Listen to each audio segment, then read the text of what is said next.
Okay, so the next lecture that I have is about presbyopia and soft contact lens and multifocal fitting. And in fact, I didn't write this lecture. I'm going to acknowledge my colleague Caroline Christie. She wrote this lecture. Now, I mentioned IACL a few times, and IACL, the International Association of Contact Lens Educators, provides lecture material to teachers of contact lenses. And this lecture is one of those examples. In fact, this lecture is altogether 194 slides. But if you were giving a lecture on multifocal contact lens fitting, you wouldn't need 194 slides. You might think, okay, yeah, I don't need these ones because I don't need to teach that in my country. This product is not available. So in fact, what I've done in this, I looked at the 194 slides and I took out the ones that weren't relevant today, and I kept in the ones which are about soft multifocal contact lens fitting. And I probably only are using a third of the slides that are available in this particular lecture. So we heard some of these figures already, and we know that contact lens usage by age decreases. So as patients get older, we have less usage of contact lenses. And yesterday, Luigi showed a slide where he was saying that maybe at the age of 30, 35, there's a drop in contact lens usage. In this particular study, you can see it's about at the age of 40, there's a drop in contact lens usage. But probably in the sort of mid to late 30s, early 40s, there's a drop in contact lens usage. Now, this is not only because of presbyopia. Part of it is because maybe some patients drop out for other issues, discomfort, vision. Maybe also, we have more females wearing contact lenses, and maybe they have laser surgery, or we know laser surgery is more popular amongst female patients as well. So there could be other options, and some people just give up wearing contact lenses and go back to spectacles.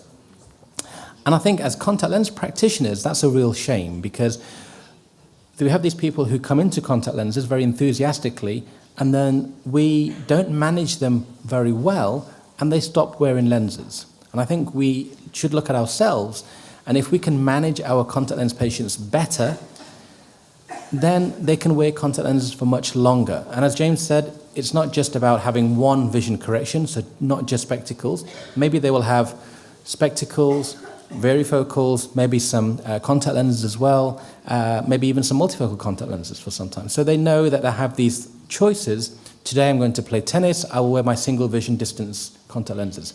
This evening I'm going out for a meal with my family, I need to read the menu, I will wear my multifocal contact lenses. At the weekend, I'm going to wear my blue suit, I'll wear my spectacles because they look nice with my blue suit. So the patients can choose, and we should offer that choice to the patients. But if we look at the biggest reason for dropout in the patients who are presbyopic, vision is one of the biggest reasons in that group.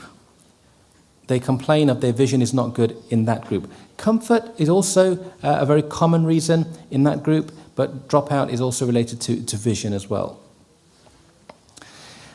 And if we look at the number of patients who wear different types of modalities, we can see that the majority of presbyopic contact lens wearers are wearing distance contact lenses only, and then they're wearing reading glasses on top.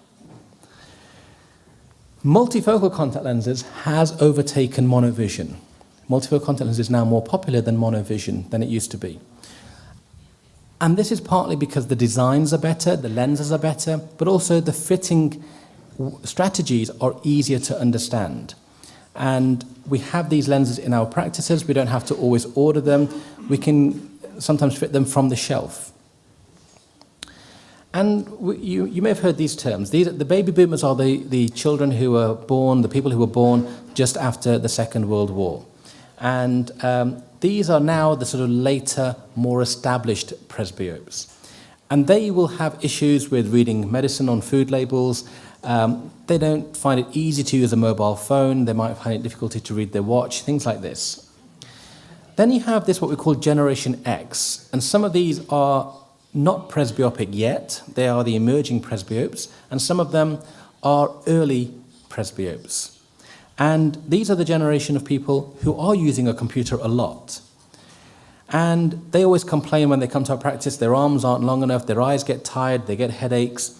And this generation, they grew up with using disposable contact lenses. So for them, this is not an unusual thing to throw contact lenses away, to use them and throw them away at the end of the day. And they have a big desire to be seen as normal. They want to be seen, they don't want to be reminded of their age. And yesterday Luigi asked this question, and we didn't really answer the question, but for the younger practitioners, how do you talk to older patients who are presbyopic? And there's no easy answer to that, but the one thing I would say to the younger practitioners is don't say to your presbyopic patients that my father wears this, my grandmother wears this, and you are the same age as my grandmother.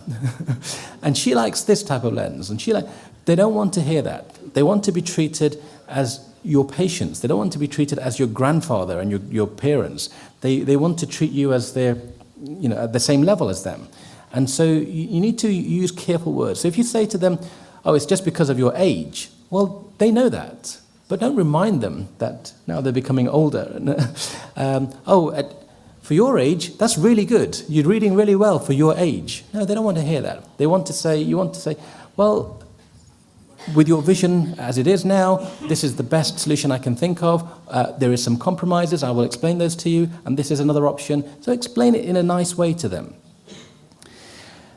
That presbyopic 43, 44 age group patients, early presbyopes, they still want to keep their youthful look. They still think they are young. They still think that they look like they did when they were 25. Maybe they don't, but they still think they do. They still want to play tennis or ski, or they want to go out for meals or even go to nightclubs. They still want to do that. It's different to maybe the previous generation. And definitely they are using phones, computers, iPads, and they're working at different distances. So I would suggest with a presbyopic patient, start them early. So if you have a patient, I'm pretty much emmetropic, I don't wear spectacles. If I was your patient, what I want to hear is when I'm 42, that I come to your practice and you say to me, well, in a few years' time, you may need reading correction.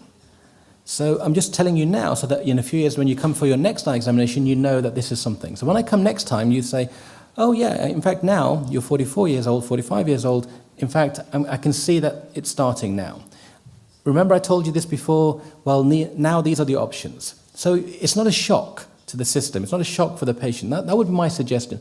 Tell them early. The same with myopic patients and hyperopic patients. Tell them early, this is going to happen to you.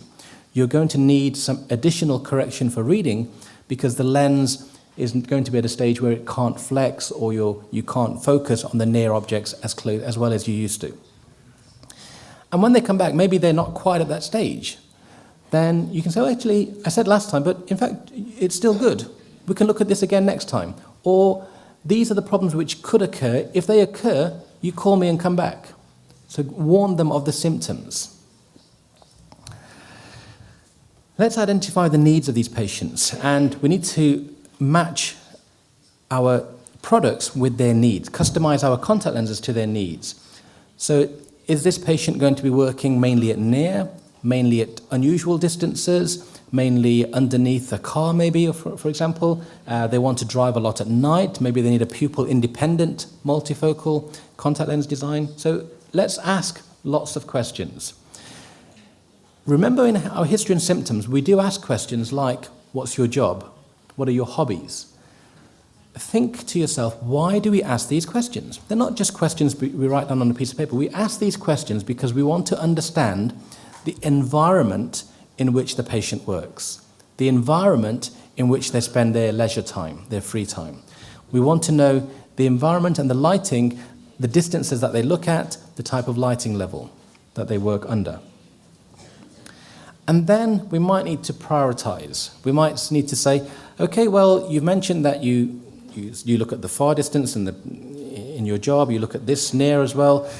I can give you a product which will be really good for this, and let's see how it functions for the distance element, and then we can see.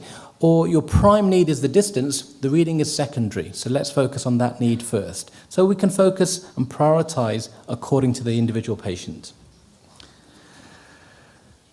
So for presbyopes, there are some options. The first one, I'm at the stage of denial. I'm denying that I need reading glasses. And I'm complaining to my wife that she has the lights too low in the house, and because we have 2 children running around the house, that it's too noisy and I get headaches. So that's my reason for not being able to read, the children and the lighting that my wife has in the house. So I'm a denier. I will need to have presbyopic correction very soon. So the first option, reading glasses. Could think about that. But we're advocating contact lenses. Let's think about that as an option as well. Recently I was in a restaurant and a friend of mine was there, and he's a little bit older than me, and he's the president of the BCLA. You may know Brian Tompkins, that's his name. And he wears varifocal spectacles. And he said, try these varifocal. I have this new varifocal lens. And I was trying, I said, it's really good. It's very easy to use. And I was quite surprised at how easy the modern varifocal spectacles were for adaptation, because it had a nice wide corridor of intermediate and near vision. I was quite surprised, because I always read about these very narrow corridors and all this distortion. I didn't see any of it, but the designs are much better. But we're talking about contact lenses. We should be also thinking about multifocal contact lens designs. And in fact, most multifocal contact lens design these days is done in a way which we call enhanced monovision, where we use different ads in different eyes. So we maybe use a lower ad in the dominant eye and the higher ad in the non-dominant or reading eye. So maybe we do it like this. Refractive surgery is another option. And remember, refractive surgery includes lasers, but also includes lens extraction or lens exchange. So we take out the crystalline lens and we put in an intraocular lens. And the intraocular lens can be multifocal. That's not reversible. Or if it's reversible, it involves further surgery. I do some medico-legal work. This is where patients are suing their practitioner. I just wrote a medico-legal report exactly on this topic. A patient went to a clinic and had multifocal intraocular lenses implanted in both eyes. And she was noticing ghosting and glare and didn't have good vision. So they took out one lens and replaced it with a single vision lens. And she had the same problem. Now, I think they took out the wrong lens. I think they took out the lens from her non-dominant eye and exchanged it for single vision. And they should have done it the other way around.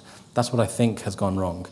But so I had to write my report to say what happened.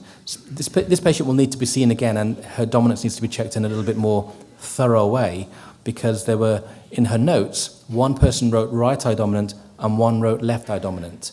But no one explained how they'd measured the dominance in her case. So we were talking about this yesterday, but it's quite an important issue. And it's very important because in her case, she had refractive surgery and it involved secondary surgery. If we get it wrong, don't worry, we just swap the lenses over. So don't worry too much in our case in contact lenses. If we have the dominant and non-dominant eye wrong, I'm not so worried about that, because we just swap the lenses and we tell the patient, sorry, try it this way. Does that work? Yes, it's fine. So it would be much easier. Well, what are the advantages of reading glasses? Well, they're very cheap.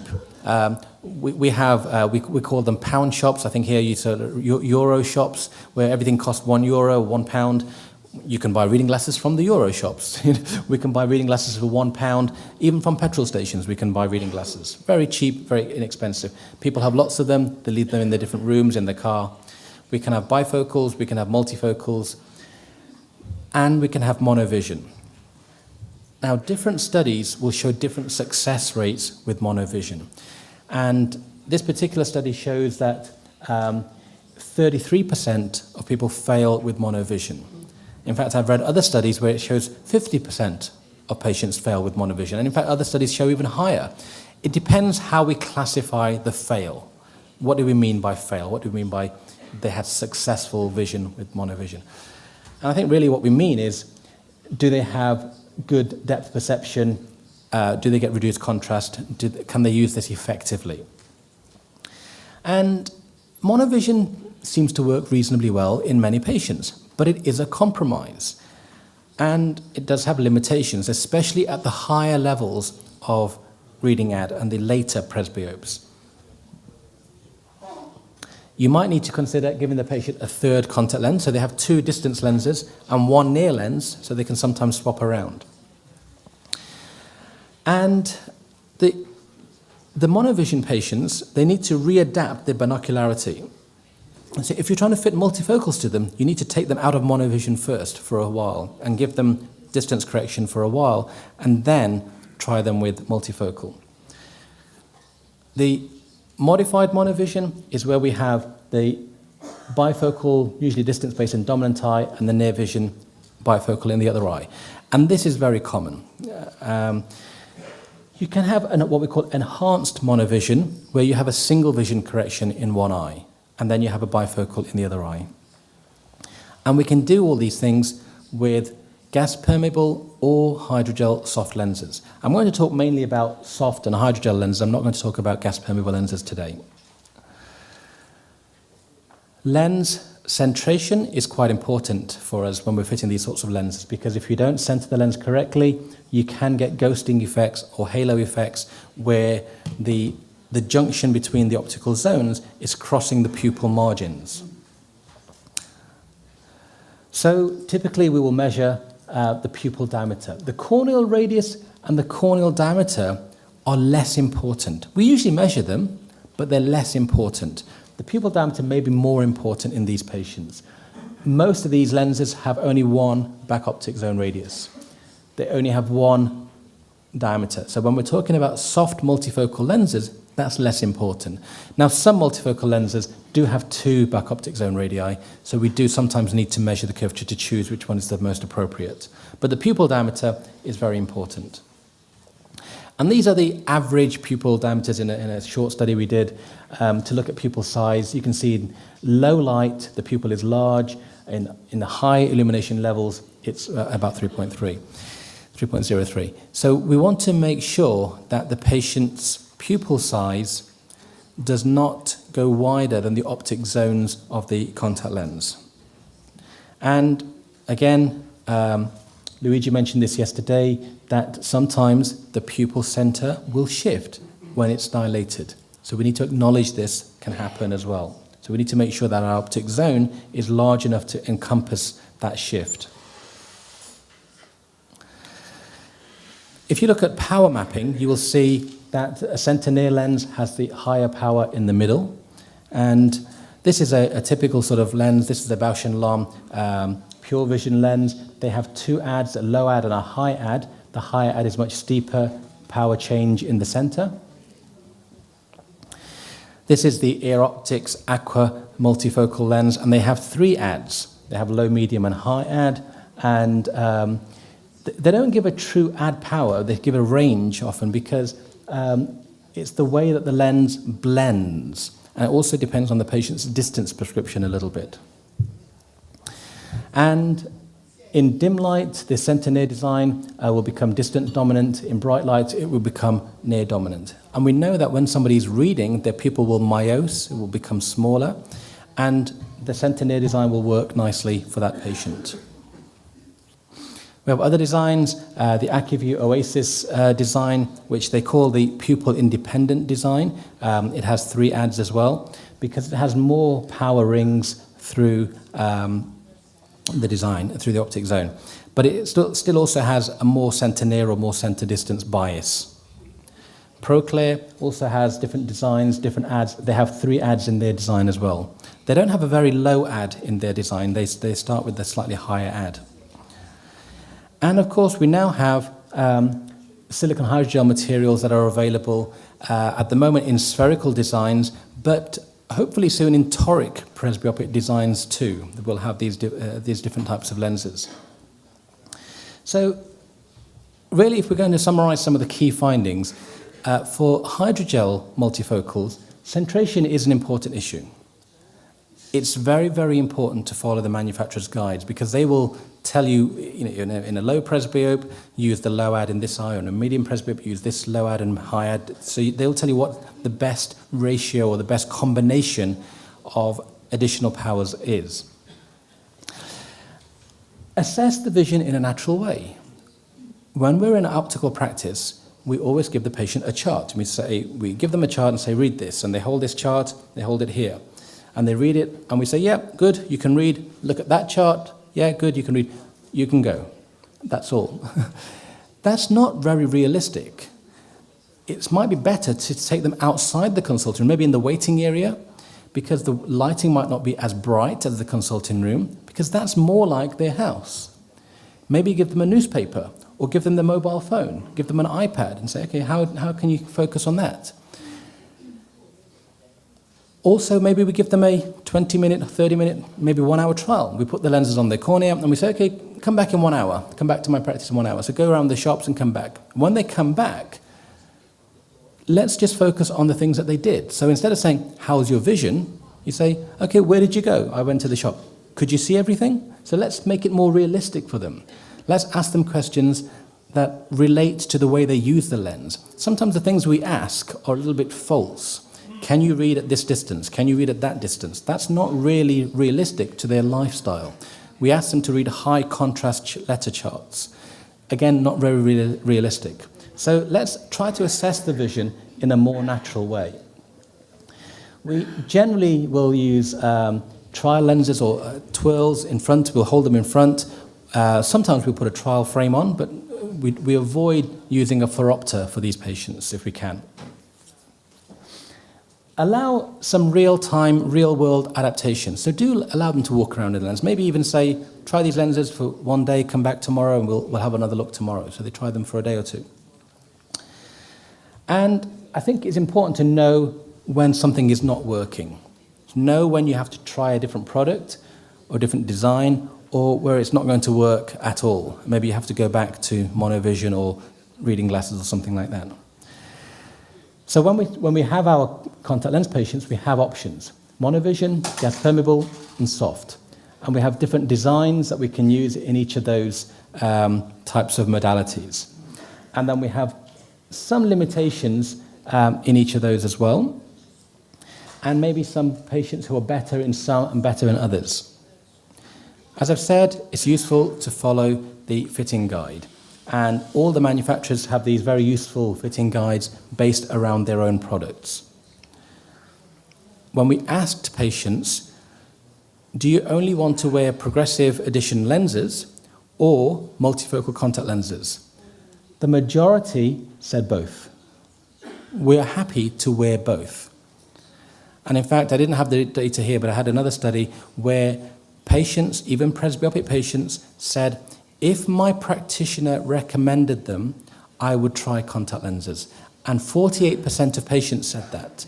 They said, if my practitioner says contact lenses are a good idea, I will try them. So they are willing to try our recommendations. Now, I think this is a really important slide because if your patient has unacceptable distance vision. If anybody wants a copy of some of the slides, I'm happy to send you afterwards. So, or I know some people are taking pictures as well. But I just wanted to show you this slide here. If somebody has unacceptable distance vision, how do you solve that problem in multifocal lenses? Well, if they have two low ads, we could add another 0.25 to the distance part of the dominant eye. If they have two high ads, we can do the same. If they have mixed ads, we can do the same. Or in high ads and mixed ads, we have another option. We can also use a low ad in one eye or in both eyes. So we have different ways of solving the problems of poor distance vision. Yesterday, when we were having the roundtable discussion about presbyopia, this is really what I was talking about in my last statement. We need to understand the lenses and the limitations of the lenses. Let's not worry too much about pupil centration. Let's not worry too much about dominance. Let's get the lenses on the eyes and then see how they work. And if they don't work so well, we understand the design so we can know where to make the modifications. And I have a similar slide for unacceptable near vision. If somebody has unacceptable near vision, what are the options here? Well, if they have two low ads, you can add an 0.25 to the non-dominant eye, or you can use a high ad. Same if they have two high ads, you can add 0.25 to the distance part of the non-dominant eye. If they have mixed ads, again the same, or we can use high ads in both eyes. So we have some problem-solving tips, we have some solutions to the common problems of near vision or distance vision that the patients might have with these lenses. What about the future? What's happening next? Well, we are seeing more and more daily disposable multifocals. We are seeing planned replacement monthly lenses, especially toric lenses in silicon hydrogel materials.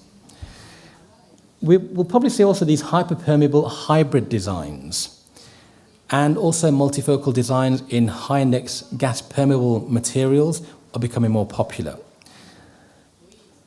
We're also seeing these corneal scleral multifocal gas-permeable designs, and I think also we possibly will see mini-scleral multifocal designs as well, because those are something which haven't really been explored yet, but mini-sclerals are becoming more popular.